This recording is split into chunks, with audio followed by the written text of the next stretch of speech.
Here comes Grim.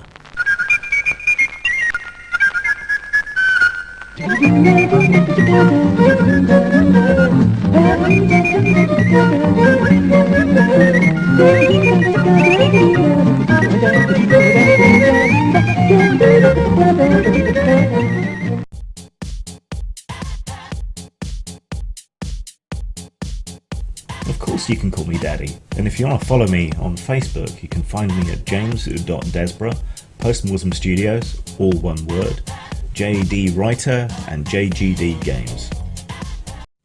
Yeah, I'm still in makeup and everything. Bite me, it's Halloween.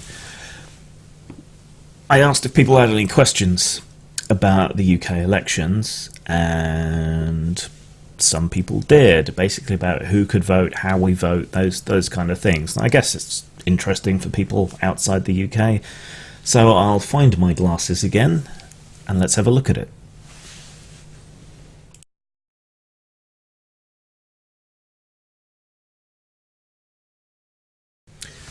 I asked if anyone had anything they wanted to know about the whole UK elections, electoral process and so on. Doubtless I'll be doing more videos on it anyway, but the first thing that a couple of people asked me from outside the UK was basically, how does it all work? As in the process of voting. So here we go. This is going to drone, but I'll do my best. There are 650 seats in the UK, and they range typically between 50,000 and 70,000 people. That forms a constituency. Each constituency is a geographical area and a group of people who live within that area, and each area returns an MP to Parliament.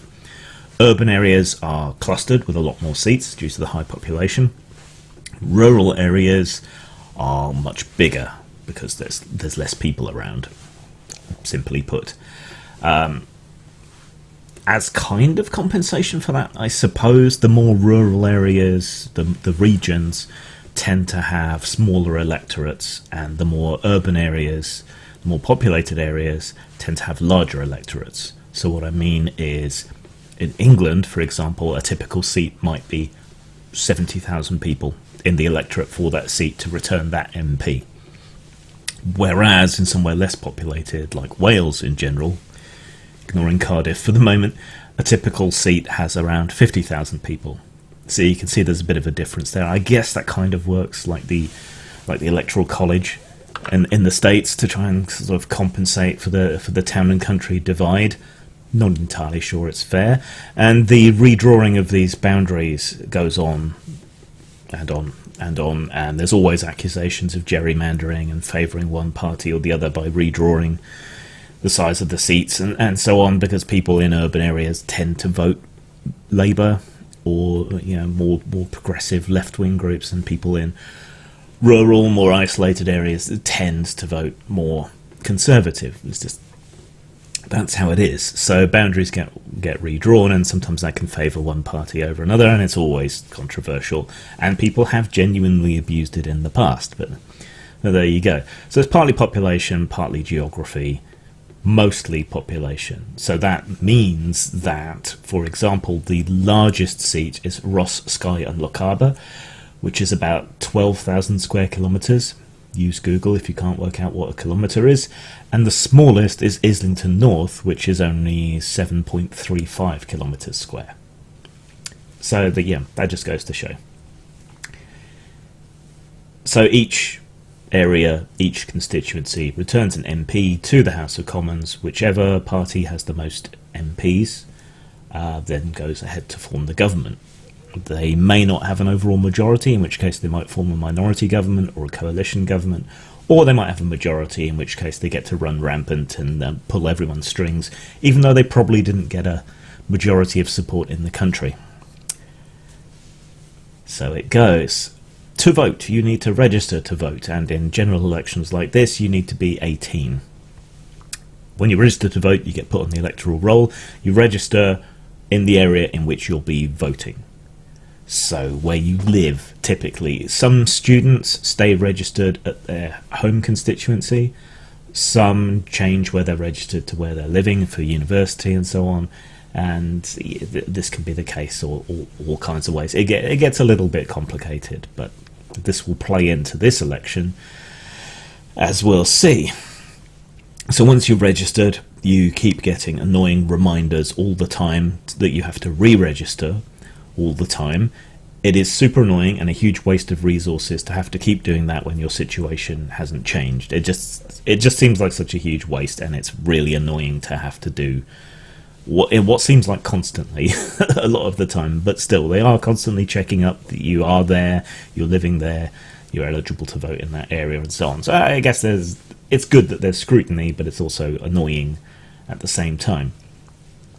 For general elections, you have to be a British, Irish, or a qualifying Commonwealth citizen living in the UK. So you have to be a resident in the UK or a British citizen who is living abroad, in which case you can have a postal or proxy vote. So when it comes to election day, you get a polling card in the week or two leading up to it that has your number, your name, your address. You can take it with you, but you don't have to. There's no ID laws or anything like that. You don't have to present ID. You don't have to present your polling card. It just makes everyone's life easier if you do present your polling card, because they can more easily find you on the list. But if you don't have it, you don't need to worry. They will just look you up and they cross you off the list when you voted. They will hand you a voting slip.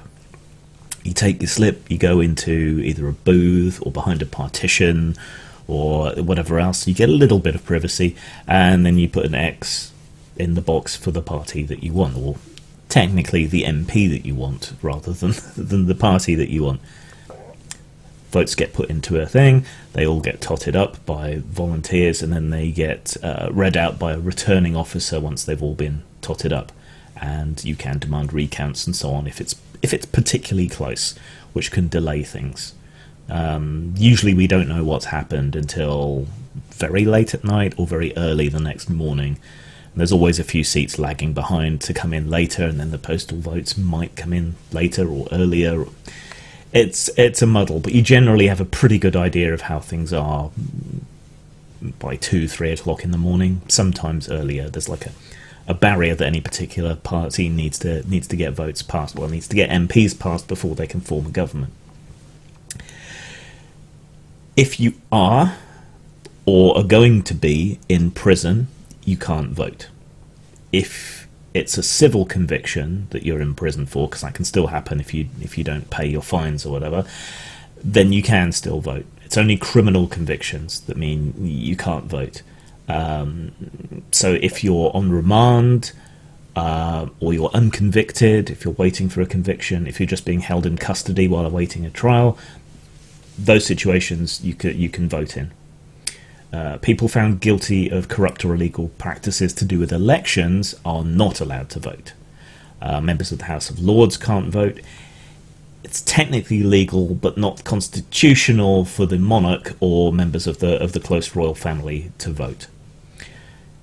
On the other hand, if you're insane, mentally incapacitated, mentally subnormal, with learning difficulties, mental problems, that sort of thing, you can still vote. Unless you've been remanded to a mental hospital by the court. So if you're criminally insane, you can't vote. But otherwise, if you developmentally subnormal or insane, you can still vote. But that's pretty much it. Now, there are some exceptions and differences. 16 and 17-year-olds can vote in Scottish Parliament and local elections in Scotland, and the rest of the elections once they're 18. EU citizens are allowed to vote in local elections in the area in which they live, and in EU elections in the UK, but not general elections. I think that's just about it. Now, sticking on that age point for a moment, the push for 16 and 17-year-olds to be allowed to vote more broadly in the UK has come up quite a lot, particularly in the run-up to this election. The Conservatives are keen to quash it because young people tend to be more idealistic, more radical, more left-wing. Young people will tend to vote for the Green Party or Labour or the Liberal Democrats or one of the nationalist parties. That's much more likely amongst young people, which is why the Conservatives are so utterly against it. But at 16, 17, you can join the military, you can leave school, leave education, get a full-time job, you can be paying tax, you can be contributing to society. You are in this weird nebulous space between childhood and adulthood, but with a lot of the responsibilities and so on that come with being an adult. You can have sex, you can get married, all of that kind of stuff. So it seems to make sense, particularly in this day and age when the kids are involved in all sorts of activism and so forth, and seem to know their own minds and seem to want to vote, seem to be politically engaged. It makes sense to extend the franchise to them. But that was very unlikely to go through at this point. It's something that's time has probably come. I was certainly old enough, mature enough to vote when I was 16. Hell, I could have had the vote at 14 or 15. I appreciate not everyone will. But, if we're letting insane people vote, I think we can let teenagers vote. Don't you? And the EU citizens was the other thing. See, we can vote in Irish elections, and the Irish can vote in British elections, I think, if we live in each other's nations. Certain other areas extend the franchise to EU citizens living in those countries, and it would seem to make sense. It would have made sense more when it came to the referendum. I do think it would make sense to extend the franchise in this election, but again, we probably would have just been stuck in limbo if they hadn't come to an agreement and not done that.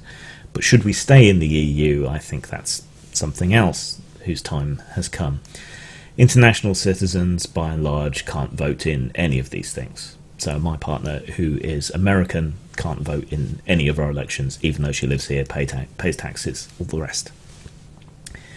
So at the end of the day, once you've negotiated all these shenanigans, you've got your polling card, you've gone over, you've handed that over, you've been crossed off the list, you've got your slip, you've made your vote, it goes in, gets taken away, gets counted up, the totals get totted up, the returning officer comes out and declares who has won. And who has won is based solely on who has the largest number of votes. That's it, in that area, and they are returned as the MP for that area. They may not have a majority of support. They might only have 20, 30, 40% of the support, even less if the vote is really split between lots of parties. And then they go on to represent. First past the post massively distorts people's voting habits, and it distorts representation, and the vast and overwhelming majority of the time we have governments that most people didn't want.